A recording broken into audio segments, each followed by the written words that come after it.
yacho ndi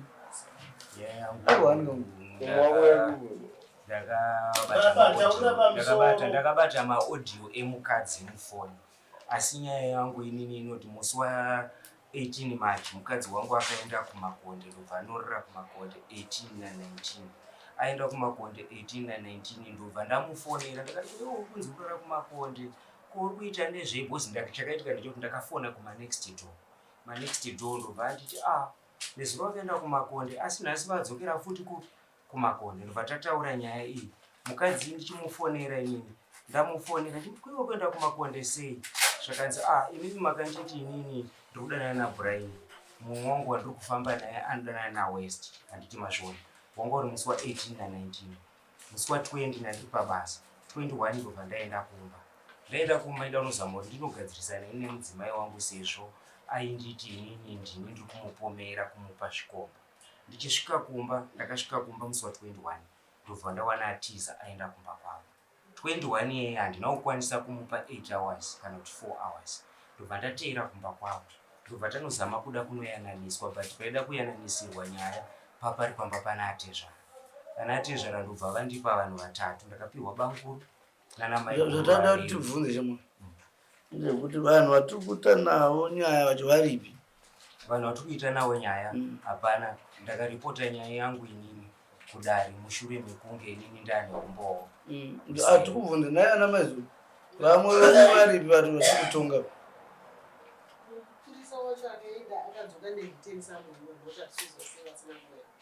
Chinhu chiri kundinetsa ndechekuti aripi unoti handikuti akaenda kuno muzungu.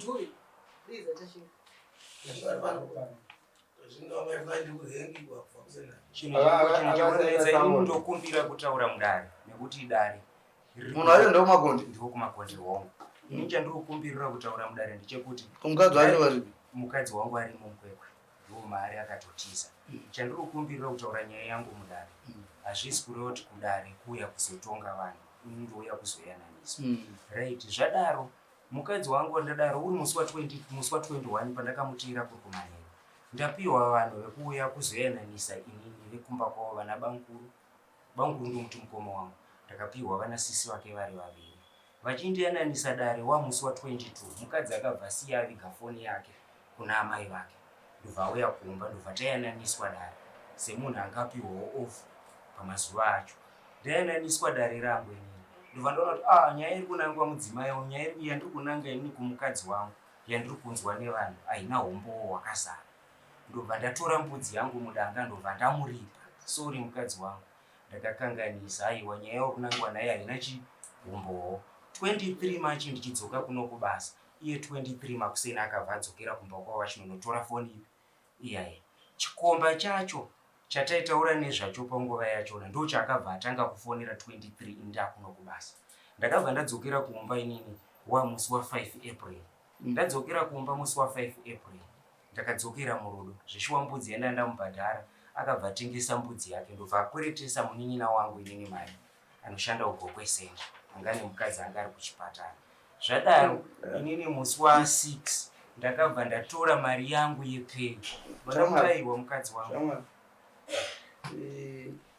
tikutaura nezveyapo izvozvo tikuti kudii, because unotirondedzera maitiro amakaita tichapedzera nyacho natakurara. Iwe uri kuda kunanga munhu akakutorera mukadzi wako anonzi ningi, wanga munhu akanditorera mudzimai umbowo hwakabata ndo kuti kudii, ndo hatachifunga kuti uchataura. Ndakabata audio mufoni. Iripi audio yachona ndinayo ishe. Tikaenda kure shamwari, vamwe vanhu vari paparira kubatsirwa, isusu titori nenguva dzimwe hama dzangu dzaitikirwa nerufu kugokwe, so ndochida kubatsirawo, ndovabatsira sei. Audio iri kuti kudii? Audio ndoyanda kuvhura, ndakuda kungoti ingositsanangurira yeye. Rova parove tinzi zvacho zvatakaita, asi hapana hapo vanhu vanozoti hazvisi kana ndiwo wega utano kuita handisi kuramba. Inini nyaya iri kundinetsa ndeyekuti ndakati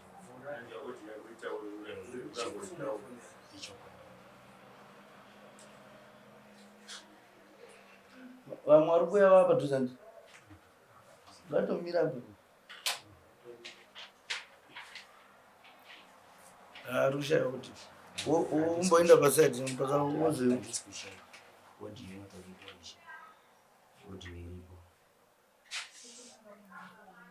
tachiri unomboenda pasaidi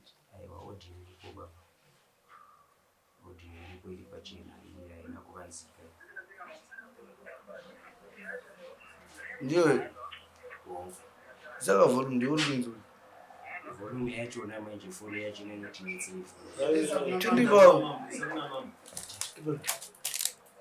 vai namba dzakapera na aiwa to atovhuri ngaza vanonzana anozisimbia nje usatunge makosa kubereka gatendra noise atotinzwe ati hotel yanchikumbirawo mobile pafirst aid ndikutonzwa chamwazi ndindozi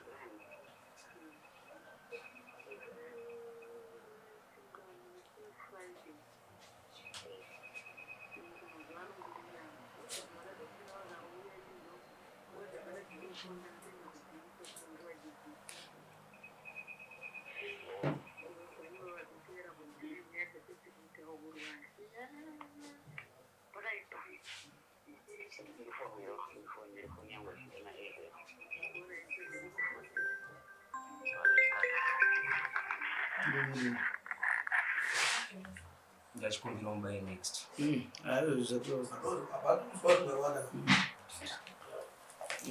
alright tazvidwa zvemachi munhu makambomudeedzeni akasawe wangu munhu aiwa usiwa ndikuvhura vakambodedzwa akasawa akana maoni ndiani kangani komuchideedza munhu uyu ndianakaenda makonemesa yashinga waja hapo seyazi mfuniri but someone akashayina akashaya munhu uyu ndewekumakonde pai ndiwe kuSt Rupedzi kunonzi pamusha kwagore dema panonzi kunonzi kwamunyamupinga handoo nemusha anotori nemusha kakudema kuti kwashari kwete handizivi hangu kama wavo unzaiva mwana uye uyu ndati makamudeedza kangani munhu wake akadedzwa kaviri ndakatenda koti musi wa8 nhasi ndekechitatu nhasi kake chitatu posi takamushedza kwasabho Saka- pekutanga aiwa ndatibadare rinu ndikubvunza vanhu vepano Sakamudeedza kaviri mama. saka nhasi ndekechitatu aramba kuuya kuno Nhasi ndokechiri. saka tongomutonga saka anongobhadhara mombe 5 nehwai tikumupa chi tomupa mwedza ndio mobva mamusendera mobva mamuudza kuti ndo zvataura ai mombe ngani nehwai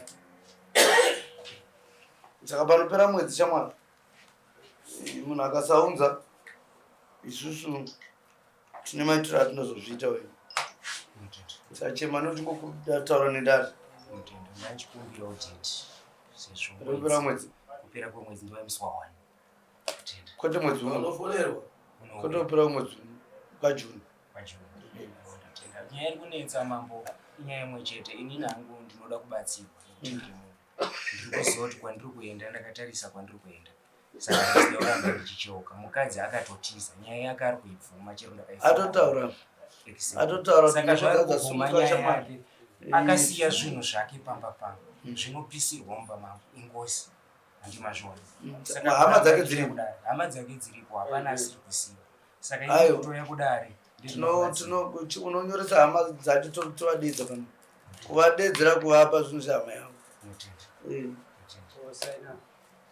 haya kazwa ndakatotongwana next code